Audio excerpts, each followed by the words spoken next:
隻手咧唔好，盡量唔好伸到直晒擺咁高，最好咧就擺個人嘅中間，擺個貼前面。好似我而家嗱，左手咧曲少少，隻手咁樣擺，咁就會行得靚啲。咁你企喺塊板咧，你當自己企喺地下就好舒服咁樣，只係後邊多少少力，去令到條繩去拖行，咁咧你就會玩得好舒服。千祈唔好個人污前咧，你永遠條腰係受緊力，俾個船拖你行。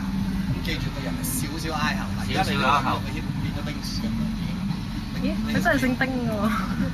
你真係都係隻腳咁噶嘛行，你睇睇啦，冇人咁樣玩嘅嘛，係咪？嗱，一陣間我一陣會俾你着咗上塊板度，再試下個動作 ，OK？隻手唔係咁落都話，你而家有伸手出嚟，撳翻低，夾翻埋咧。我哋影緊落水啊！ OK， 記住咯，眼望住前面我哋嗱，其實呢個都唔係嗱，你望嗰個邊已經唔係方向，呢度先係你嘅方向，即係望住我哋 ，OK， 記住啦噃。咁一陣間咧落咗水咧，我會將個船好慢咁樣行住前，我等佢飆下，你將個平衡位先，我先話 OK 咁先。